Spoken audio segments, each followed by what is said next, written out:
The crystalline towers of the Interstellar Consortium Academy gleamed in the violet light of Zephion's twin moons.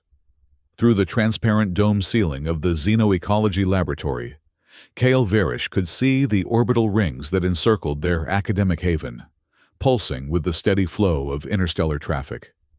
His four-fingered hand moved delicately over the holographic projection, enlarging the image of what the archives called a Deathworld. Earth, the most notorious Deathworld in the known universe. "Are you still obsessing over that?" Mira Yaluth asked, her translucent skin shifting to a mild orange, the color of amused curiosity among her species.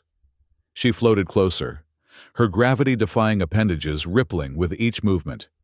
"It's not obsession, it's research," Kale replied, his scaled brow furrowing as he rotated the three-dimensional image of the blue planet. "Our final project requires first-hand observation of extreme ecological systems. What could be more extreme than the legendary Deathworld?" So Karen's characteristic scoff echoed from across the lab. The stocky bioengineer's dermal plates clicked as he approached. "Legends, exaggerations. I've analyzed the atmospheric composition data.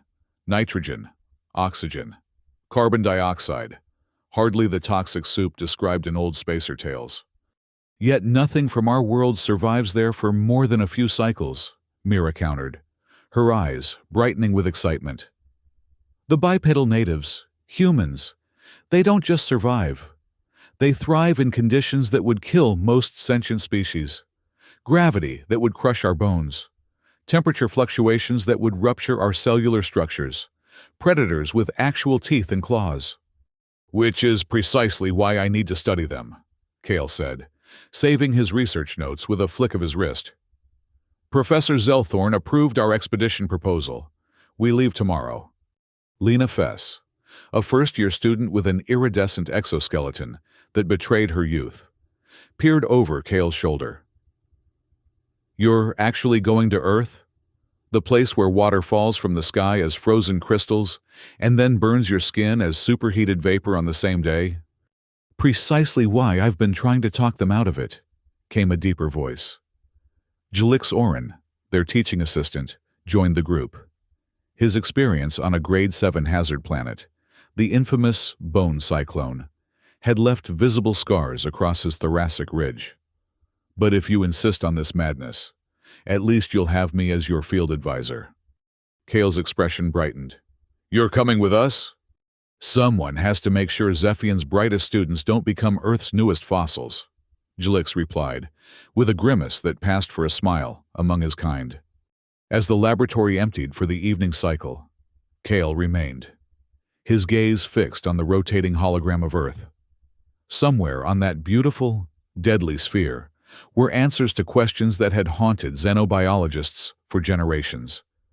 How could a single planet develop such extreme variations in its ecosystems? How could any species evolve to withstand such hostile conditions? Tomorrow, he would begin to find out. The ECM-7 scout vessel hummed with anticipation as it approached the solar system. Through the observation viewport, Earth grew from a distant blue marble to a swirling masterpiece of white clouds, azure oceans, and land masses in shades of green, brown, and gold. "Initial atmospheric analysis complete," announced the ship's AI. "Warning, detecting geomagnetic storm activity in Earth's magnetosphere." Jalix frowned at the readout. "That's unexpected. The forecast showed clear conditions for our landing window."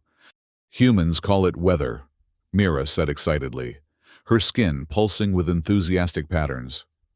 "Supposedly it's unpredictable by design." "Nothing should be unpredictable with proper modeling," So muttered, his fingers dancing across the control panel.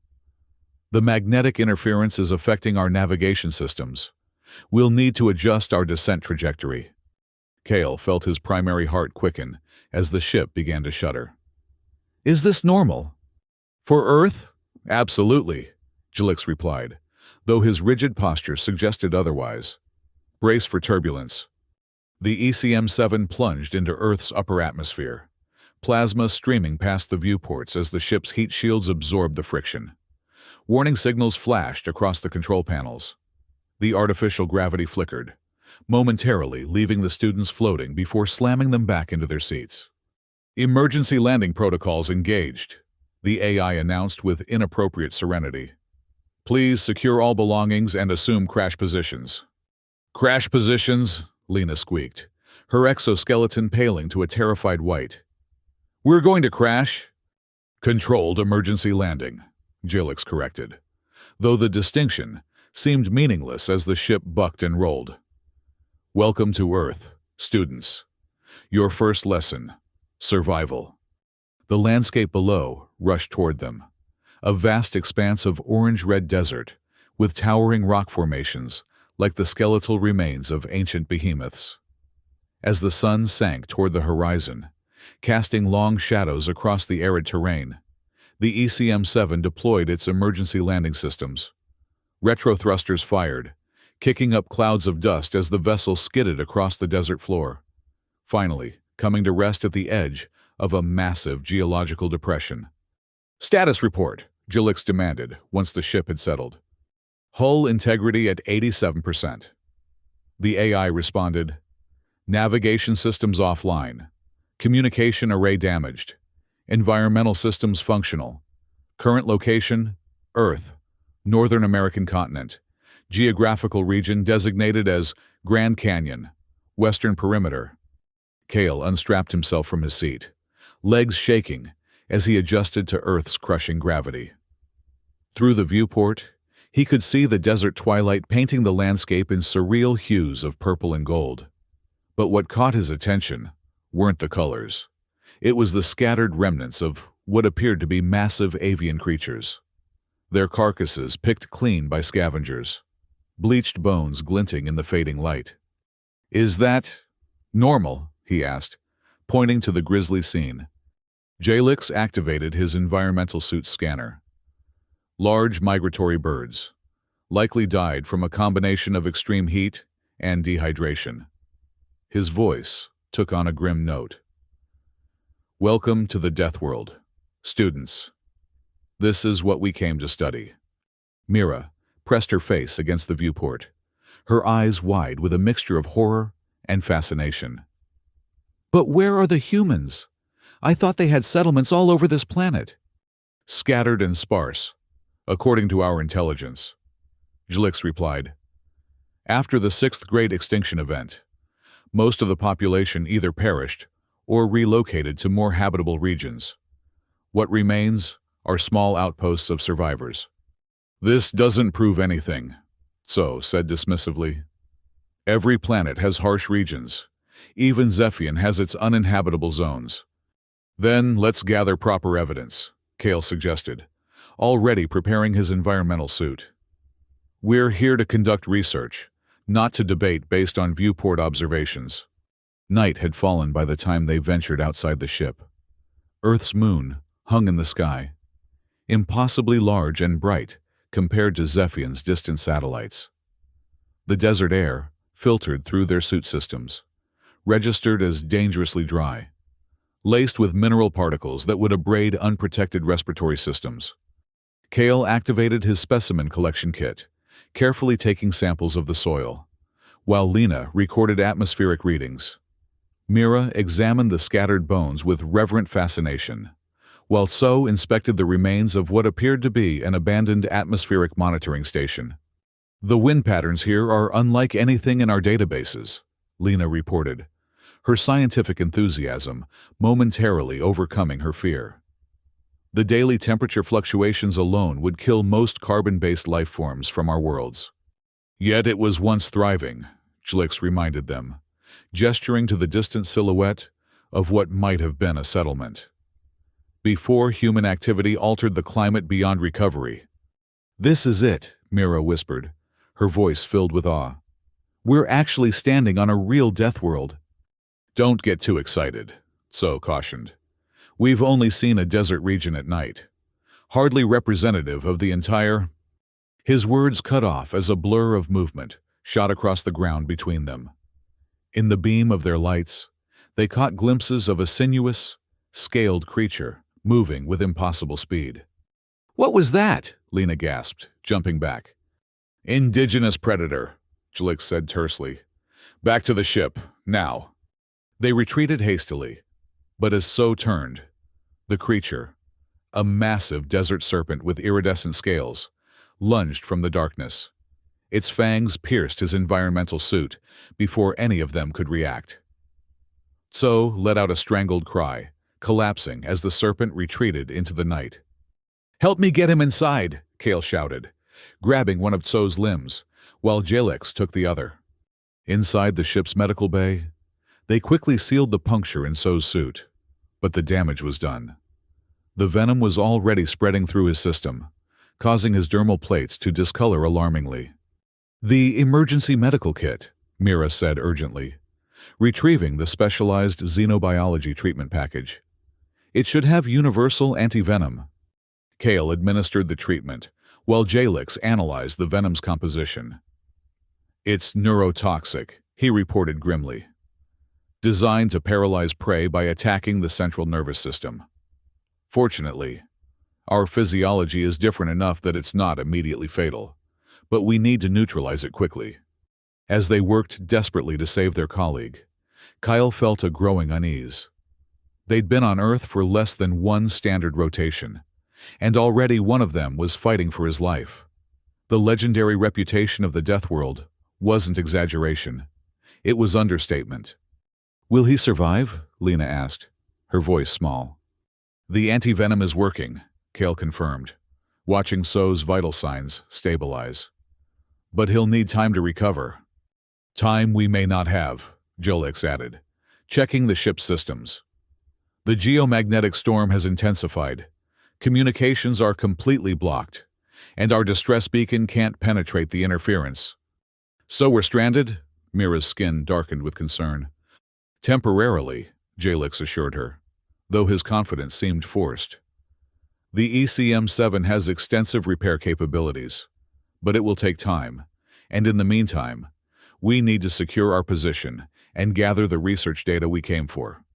Kale looked out at the desolate landscape, now shrouded in darkness save for the patches illuminated by their ship's external lights.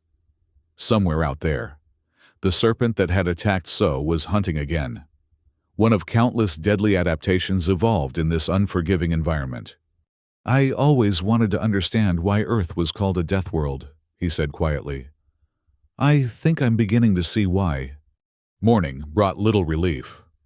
The temperature rose rapidly, turning the desert into a furnace. Through the ship's sensors, they monitored the external conditions with growing concern. 53 degrees Celsius, Lena reported, her exoskeleton clicking nervously. The thermal regulation systems in our suits weren't designed for sustained exposure to these extremes. So, weakened but conscious, studied the navigational displays from his recovery bed. "According to the satellite data we managed to salvage, there's an abandoned research station 20 kilometers northeast. It might have communication equipment we could use to boost our signal. Or supplies to repair our own," Jalix added. "Either way, it's our best option." "We can't all go," Kale pointed out. "So needs to rest, and someone should stay with the ship." After brief deliberation, they decided that Kale, Mira, and Jalix would make the journey to the research station, while Lena would remain with So and the ECM-7. They set out at dawn, hoping to cover as much ground as possible before the worst of the day's heat. Their environmental suits, designed for short excursions rather than extended treks, struggled to maintain optimal internal conditions as the external temperature continued to rise. "Conserve your water," Jalix advised, as they navigated through a landscape of towering rock formations and deep ravines. "The filtration systems can only recycle so much moisture." Kale paused to examine a peculiar outcropping of rock. What had initially appeared to be natural formations revealed themselves, upon closer inspection, to be the fossilized remains of ancient vegetation, massive trunks and branches turned to stone over millions of years. This was a forest once, he realized, scanning the fossils with his research equipment. Before the pre-dinosaur era, if my chronology is correct. the atmospheric composition would have been completely different. Before humans, Mira asked, touching the petrified wood with reverence. Long before, Kale confirmed. Earth has undergone multiple extinction events throughout its history. The most recent, the sixth Great Extinction, was accelerated by human activity. But this planet was destroying and recreating itself long before sentient life evolved here. Their scientific observations were cut short by the sudden onset of a sandstorm. Visibility dropped to mere meters as howling winds drove stinging particles against their suits. They huddled in the lee of a rock formation, activating their suits' emergency shields to protect against the abrasive assault. Another charming feature of this paradise, Jlix muttered, checking his suit for damage.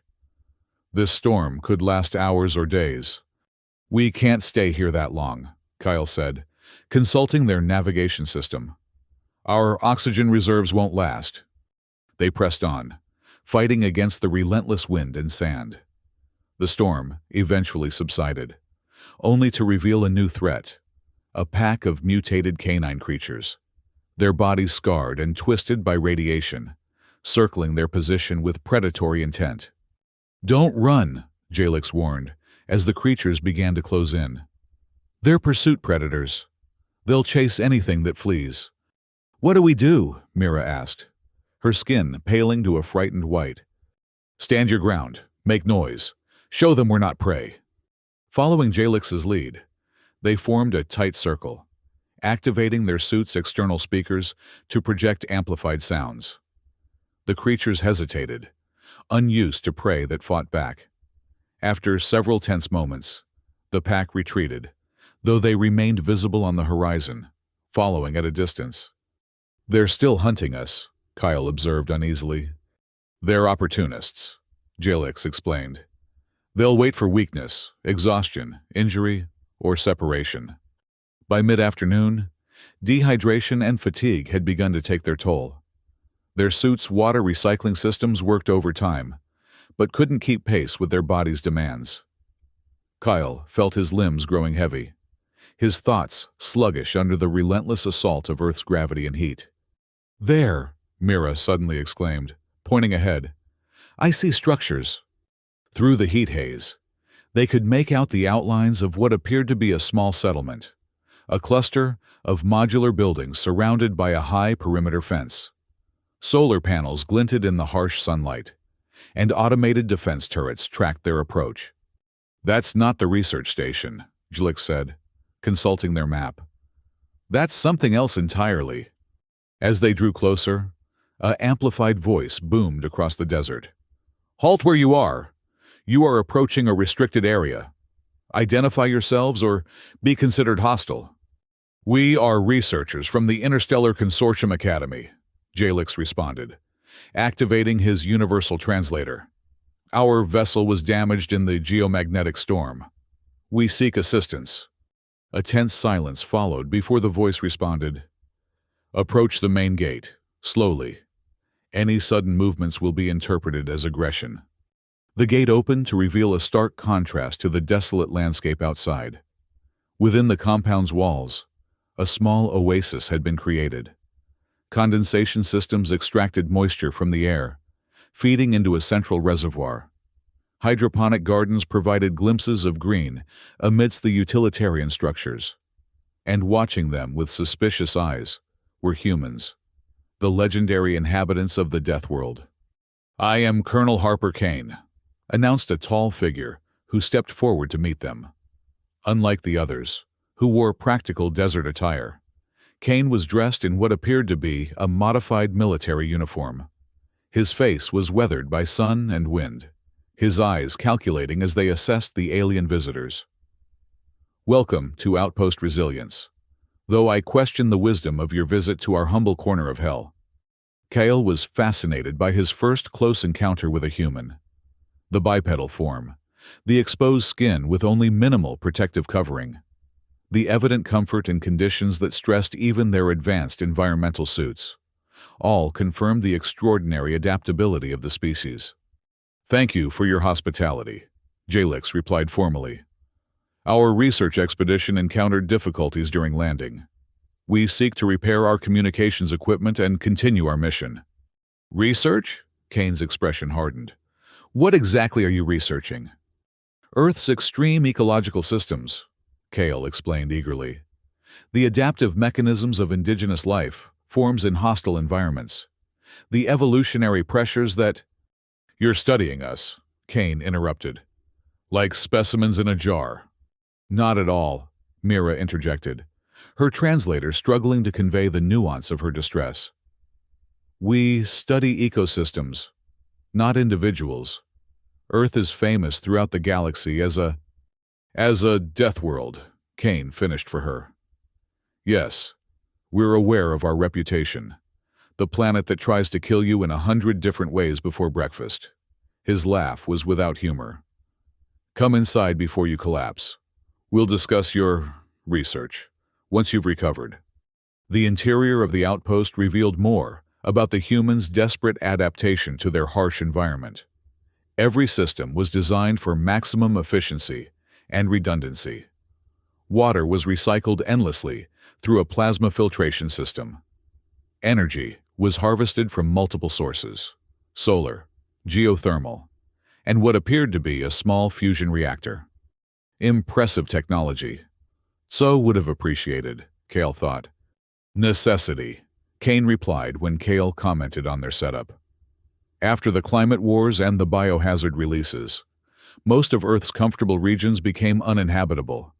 Those of us who refused to abandon our planet adapted instead. How many of you are there? Mira asked, fascinated by the community they'd discovered. Here, about 70 souls.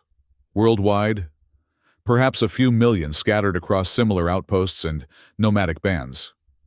Kane's expression remained guarded. Which is why security is our primary concern. We don't welcome visitors lightly, especially those who might carry tales of our vulnerabilities back to potentially hostile species. We're scientists, not spies, Kyle assured him. In my experience, the distinction is often academic. Kane led them to a Spartan meeting room. You may rest here tonight. Tomorrow, we'll discuss how to get you back to your ship and off our planet as quickly as possible. Left alone, Kyle, Mira, and Jalix conferred in hushed tones. They're hiding something, Jalix observed. This isn't a simple survival outpost. The defenses are military grade. And did you notice the laboratory facilities we passed? Perhaps they're working on environmental restoration, Mira suggested hopefully. Trying to heal their planet. Or weapons development, Jalix countered grimly. Humans have a notorious history of turning science toward destruction. We shouldn't jump to conclusions, Kale cautioned. We're guests here, dependent on their goodwill. Until we can communicate with the Academy and repair our ship, we should focus on gathering data for our research while respecting their boundaries. Speaking of research, Mira said, activating her portable scanner discreetly. The biological readings from this place are unusual. There are trace elements in the air filtration system that match no known compound in our database. Before they could investigate further, alarms suddenly blared throughout the outpost. Red emergency lights pulsed along the corridors as Kane's voice echoed through the communication system. Atmospheric alert. Level 2 contaminant detected. All personnel to isolation stations. Visitors remain in your quarters. What's happening? Mira asked, as the sounds of hurried movement filled the corridors outside. Jalix activated his suit's environmental sensors. Some kind of airborne pathogen. Our suits should protect us, but— He broke off, staring at the readings. This isn't natural. The molecular structure shows signs of artificial engineering. Bioweapons? Kyle's hearts raced at the implication. Let's not make accusations without evidence, Jalix cautioned. But I suggest we accelerate our plans to return to the ship. The crisis passed by morning, though the outpost remained on elevated alert. Kane appeared more haggard than before when he met with them. Dark circles under his eyes, suggesting a sleepless night. A minor environmental incident, he explained dismissively. Nothing unusual for our location. Now, about your communications problems. Our technicians believe we can boost your signal enough to contact your vessel, but not your distant academy. That would be immensely helpful, Kale said. Our colleagues will be concerned about our prolonged absence. Kane nodded curtly. I'll have someone escort you to the communications center, but understand that all transmissions are monitored for security purposes. As they followed their guide through the outpost, Kale noticed subtle details he'd missed during their arrival. Reinforced doors leading to restricted areas, surveillance systems tracking their movements, and most telling, the clinical precision with which certain sections were isolated from others. "This isn't just a survival outpost," he whispered to Mira. "It's a research facility." In the communications center, they were permitted to send a brief message to the ECM-7, confirming their safety and requesting an update on So's condition. Lena's relieved response indicated that So was recovering well, but she also transmitted a coded warning about unusual energy signatures she'd detected emanating from the outpost's perimeter. "Your colleagues appear well," Kane observed, having monitored the exchange. "Now, perhaps you'd care to share more about your research objectives? A fair exchange of information seems appropriate, given our hospitality." Kale described their xenoecology project in general terms, careful to emphasize their academic interest rather than any potential strategic applications. Kane listened with practiced attention, occasionally asking pointed questions that revealed a sophisticated understanding of xenobiology. "Fascinating," he said when Kale concluded. "Your perspective on Earth as a death world is particularly interesting. We simply call it home." "How do you manage to survive such extreme conditions?" Mira asked. "Even with our advanced environmental suits, we find Earth's environment challenging. Adaptation, determination, and a willingness to push boundaries others consider inviolable." Something in Kane's tone sent a chill through Kale. "Perhaps you'd like to see some of our adaptation strategies firsthand. We have a small biodome where we cultivate specialized crops designed to thrive in our changing climate." The biodome turned out to be a massive structure at the outpost's edge, connected to the main complex by a sealed walkway. Inside, the environment was carefully controlled, creating a microclimate vastly different from the desert outside. Lush vegetation filled terraced growing beds, while complex irrigation systems delivered precisely measured nutrients to each plant. "Impressive," Jalix acknowledged, studying the genetic markers visible under his scanner. "These plants have been extensively modified." "Necessity drives innovation," Kane replied with evident pride. "When natural selection moves too slowly, we help it along." As they toured the facility, So managed to slip away from the main group, drawn by what appeared to be a secured research section. Using his bioengineering expertise, he bypassed the entry controls and found himself in a laboratory filled with isolation chambers containing what could only be described as biological nightmares. Mutated insects with oversized mandibles, rodents with grotesquely enhanced musculature, and most disturbing, sealed containers of swirling, iridescent particles that his scanner identified as modified viral agents. Horrified, he documented everything before carefully extracting himself from the restricted area. When he rejoined the group, he gave Kale a subtle signal, indicating urgent information. That night, gathered in their quarters, So revealed what he'd discovered. "They're not just adapting to survive," he explained, displaying the captured images on his portable projector. "They're developing biological weapons designed to transform environments, to make other worlds as deadly as Earth." "That's insane," Mira protested. "Why would they want to spread death rather than life?" Strategic advantage," Jalix suggested grimly. "A species adapted to the harshest conditions would have an edge in any conflict. If they could make other worlds more Earth-like, more deadly to non-humans, but comfortable for them, they could expand without competition." Kale studied the data with growing horror. "There's more. Look at this research log I managed to access." He displayed a document titled Project Cedar. They're not just developing these weapons theoretically. They're testing them in isolated zones around the outpost. That atmospheric incident yesterday? I think it was a containment breach. We need to report this to the Academy immediately, Mira insisted. This violates dozens of interstellar conventions. And how do you propose we do that? Jilix asked. Our communications are monitored. Our ship is kilometers away. And we're surrounded by a security perimeter designed to keep things in as much as out. We need evidence, Kale decided. Concrete, undeniable proof of what they're doing. Then we find a way to transmit it, even if we have to repair our ship and leave orbit to do so. Their planning was interrupted by another outpost-wide alarm, this one accompanied by a lockdown announcement. Through their quarter's small window, they could see outpost personnel donning protective gear and moving with urgent purpose toward the perimeter. Something's wrong, Jilix observed, enhancing the view with his scanner. They're establishing a quarantine zone beyond the eastern wall. A soft knock at their door revealed a young human female. Her expression, a mixture of fear and determination. "My name is Eliza," she whispered. "I work in biometrics. Colonel Kane has ordered a live field test of the entovirus. You need to leave before the containment protocol locks down the entire outpost."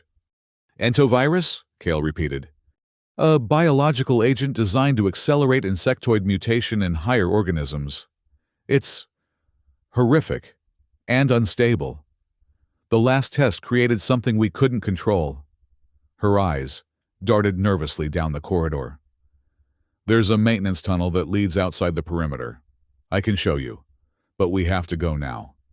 They followed Eliza through a labyrinth of service corridors, eventually reaching a narrow tunnel that extended beneath the outpost's defensive wall. "This will take you to the eastern ridge," she explained. "From there, you should be able to circle back to your ship, but you'll need to hurry. Once the test begins, the entire region will be considered a containment zone." "Come with us," Mira urged. Eliza shook her head. "I can't. My family is here. But someone needs to know what's happening, what we're becoming." She pressed a data crystal into Kale's hand. "Everything is here. The virus development, the field tests, the long-term strategy. Take it to your people."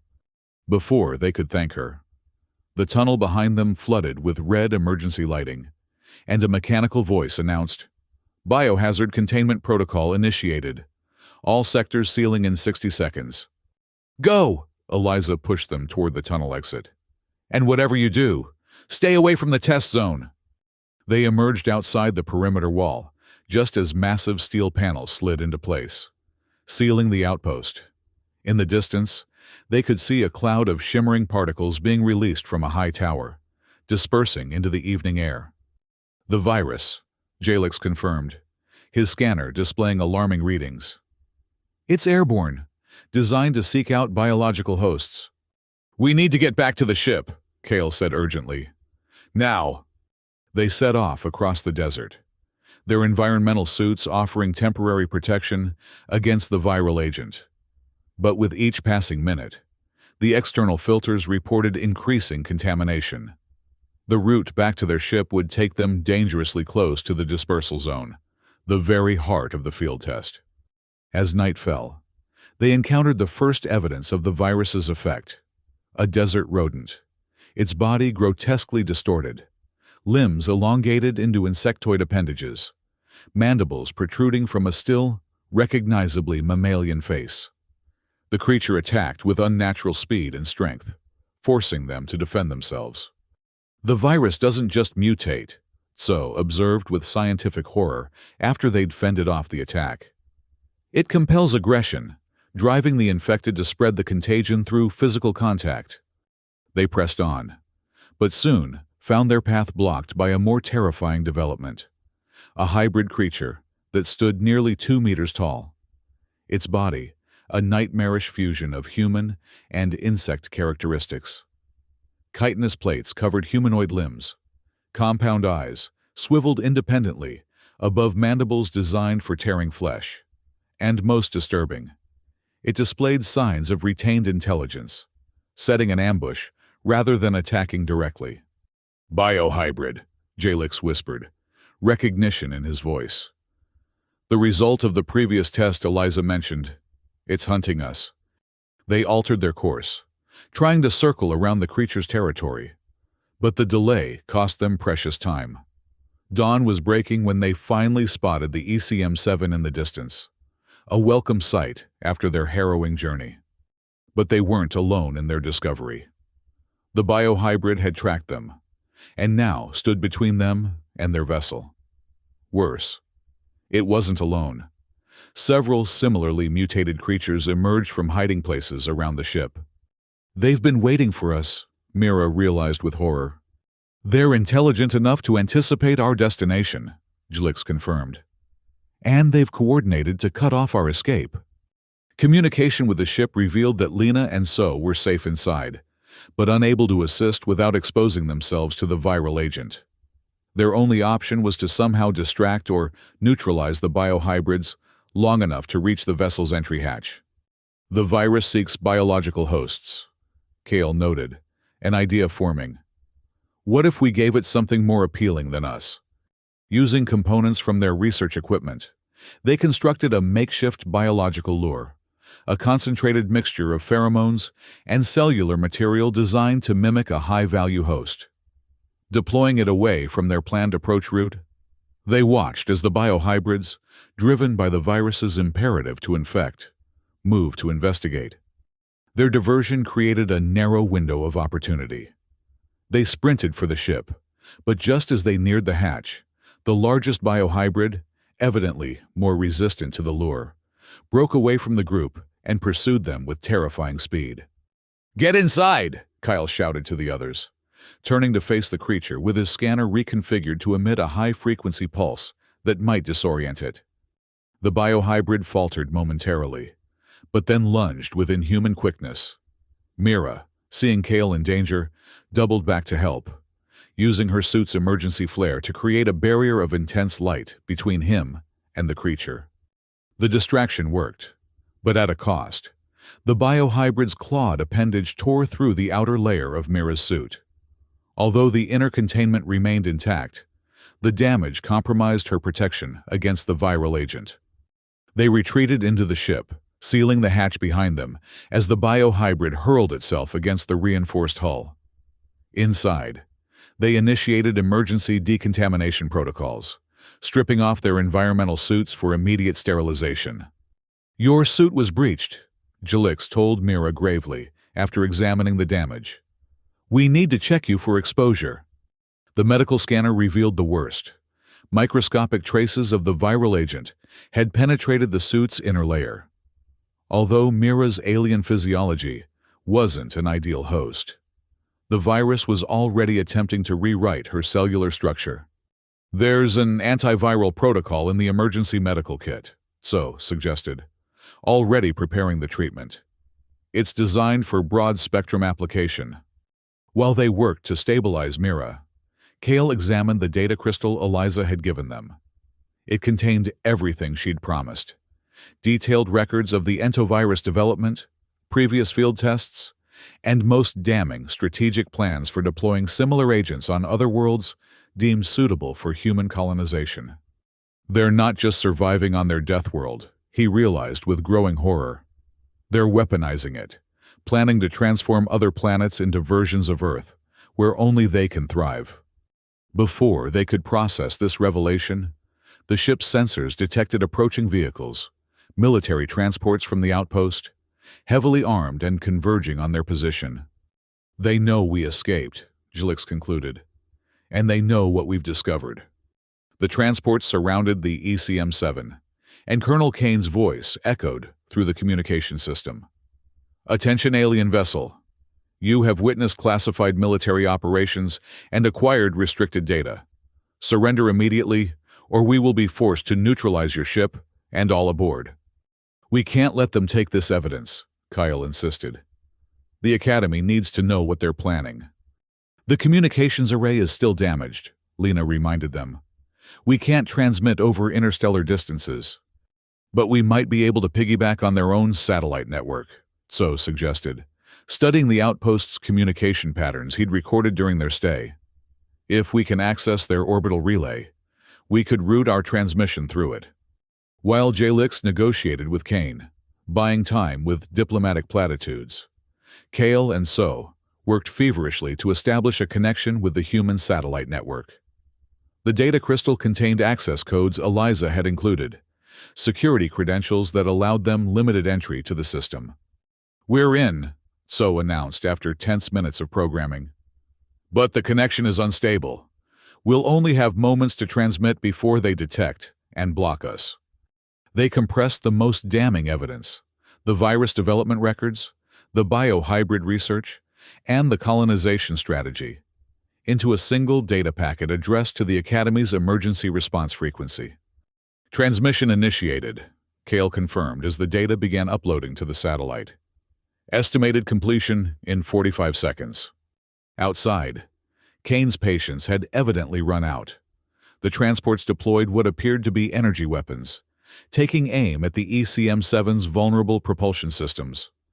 30 seconds to transmission completion, So reported, as the first energy pulses struck the ship's shields.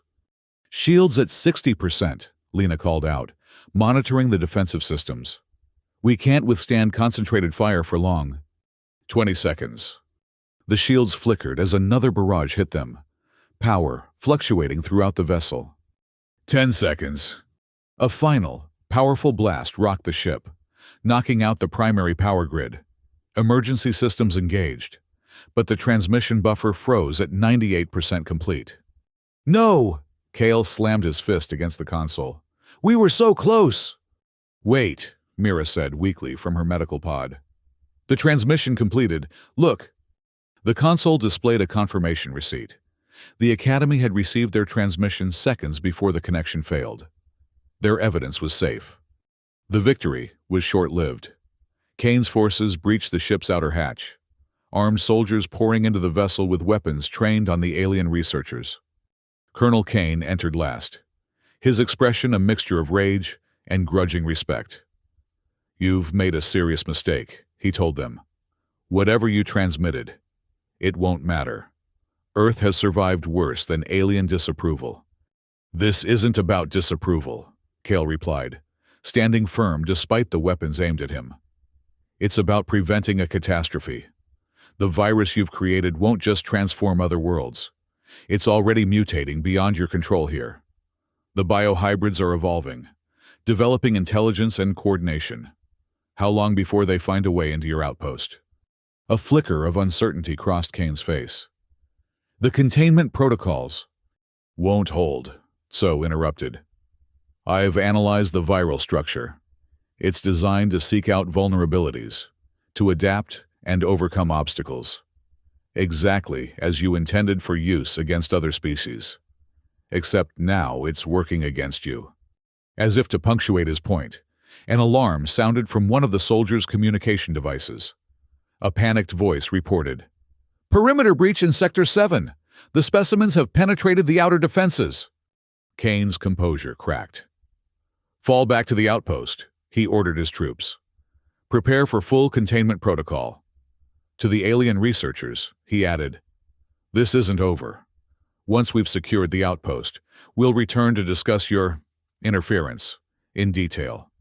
After the soldiers departed, Jalix immediately initiated the ship's repair protocols. "We need to be ready to leave as soon as possible. Whatever happens at the outpost, we don't want to be here when it's resolved." Through the ship's external sensors, they monitored the unfolding crisis.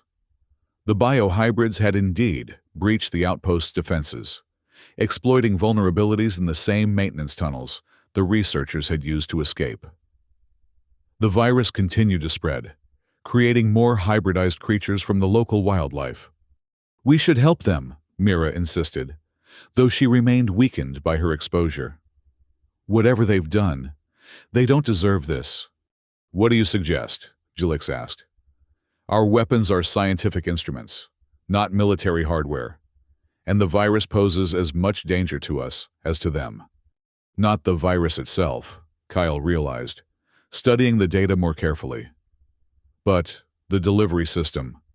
The dispersal tower is automated, still releasing viral agents according to its programmed test parameters. If we could shut it down, the spread might be contained. Using the access codes from Eliza's data crystal, they hacked into the outpost's emergency systems.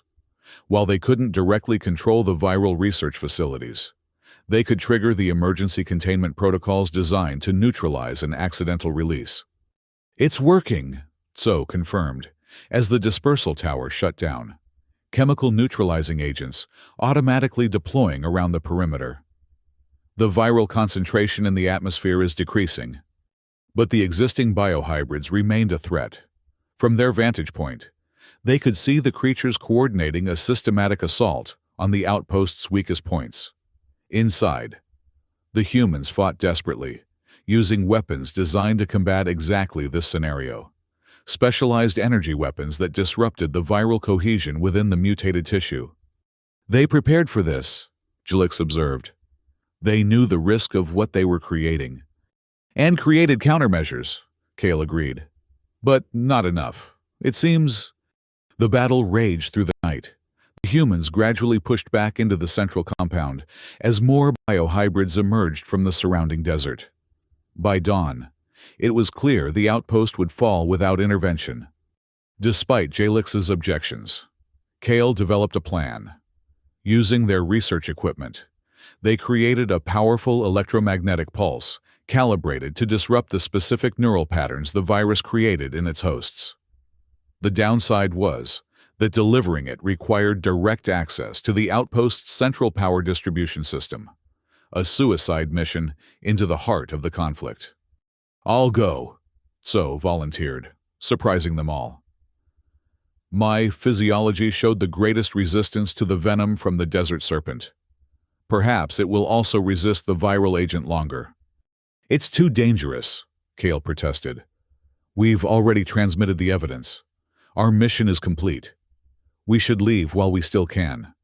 "And abandon those people to die?" Tso asked. "Even Kane and his soldiers?" "That's not why I became a scientist. Knowledge without compassion is empty." Despite their arguments, Tso's mind was made up. They equipped him with the electromagnetic device and every protective measure they could improvise. As he prepared to leave the ship, he turned to Kale one last time. "Make sure the Academy understands," he said solemnly. "Earth isn't a death world because of its environment. It's a death world because of the choices made by those trying to survive it. Don't let our worlds make the same mistakes." They watched anxiously as Tso made his way through the chaos of the besieged outpost. Using the access codes, he bypassed the security systems, fighting through isolated biohybrids with a determination none of them had seen in him before. When he reached the power distribution center, he encountered Kane, wounded but still fighting, defending the facility's core systems. "You," Kane snarled, raising his weapon. "Come to witness your handiwork." "To end it," Tso replied, showing the electromagnetic device. "This will disrupt the neural patterns created by the virus. It won't kill the biohybrids, but it will disable the coordinated intelligence that makes them so dangerous." Kane lowered his weapon slightly. "Why would you help us, after what we planned?" "Because science should preserve life, not destroy it. On any world." Tso moved to the main control panel. "The pulse will fry all electronic systems within the outpost. You'll need to evacuate immediately afterward." Understanding dawned on Kane's face. "You're not planning to leave, are you?" "The device needs to be manually calibrated to the power grid's frequency. Someone needs to stay." Tso began the connection process. "Get your people out. You have 10 minutes. Kane hesitated, then nodded grimly.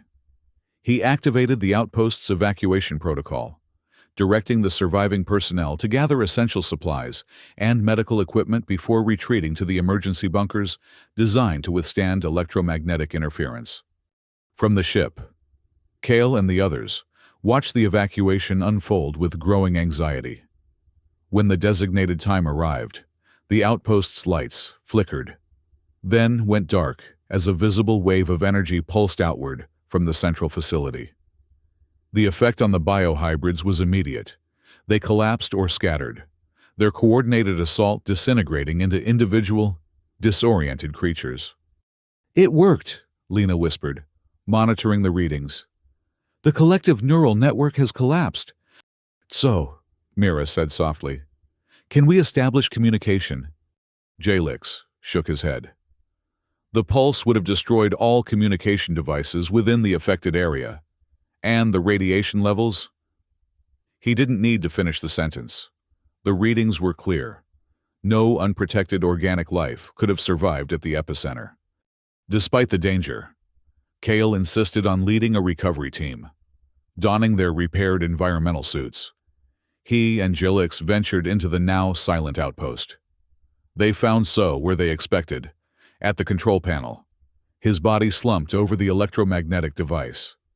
Though his environmental suit had protected him from the immediate effects of the pulse, the combined radiation and viral exposure had been too much for his system. With solemn reverence, they brought his body back to the ship. By then, the surviving humans, led by Kane, had emerged from their protective bunkers to assess the devastation. The biohybrids were gone, either dead or reverted to a state of individual, non-coordinated mutation that posed a manageable threat. Kane approached the alien researchers as they prepared their ship for departure. His earlier hostility had been replaced by a complex mixture of emotions: grief, gratitude, and shame. "Your colleague saved what remains of our outpost," he acknowledged, "at the cost of his own life." "He believed science should serve life, not death," Kale replied, unable to keep the accusation from his voice. "Unlike your research." Kane didn't deny it. "Survival makes monsters of us all. In time, we thought we were protecting humanity's future. Instead, we nearly destroyed what remains of it." He handed Kale a data storage device. "Complete records of Project Cedar. All access codes, all research sites. Your consortium should know where to look, what to neutralize." "Why give us this now?" Mira asked. "Because your friend was right. This planet didn't become a Deathworld through natural evolution alone. We helped it along, thinking we could control the outcome." Kane's weathered face showed the weight of his realization. "Perhaps it's time we tried a different approach." With the ECM-7 systems repaired and their evidence secured, the researchers prepared for departure. Before they left, they established a communication protocol with the reformed outpost leadership, no longer under Kane's military authority, but guided by a council that included Eliza and other scientists committed to environmental restoration rather than weaponization. As their ship rose through Earth's atmosphere, Kyle looked down at the blue-green planet with new understanding. The legendary Deathworld wasn't simply a quirk of evolution or a harsh environment. It was the product of choices, of a species that had turned its ingenuity toward domination rather than harmony. In the weeks that followed their return to the Academy, their evidence catalyzed a galactic response. The Interstellar Consortium convened an emergency hearing, presenting the researchers' findings and testimonies. Earth was placed under a quarantine designation, restricted from interstellar travel, until its biological weapons research could be verified as completely dismantled. Kale received the Xeno Awareness Medal for his team's discoveries, though the honor felt hollow without So present to share it. Mira, fully recovered from her viral exposure, chose to return to Earth as a liaison between the consortium and the reformed outposts, hoping to guide humanity toward a more sustainable relationship with their planet.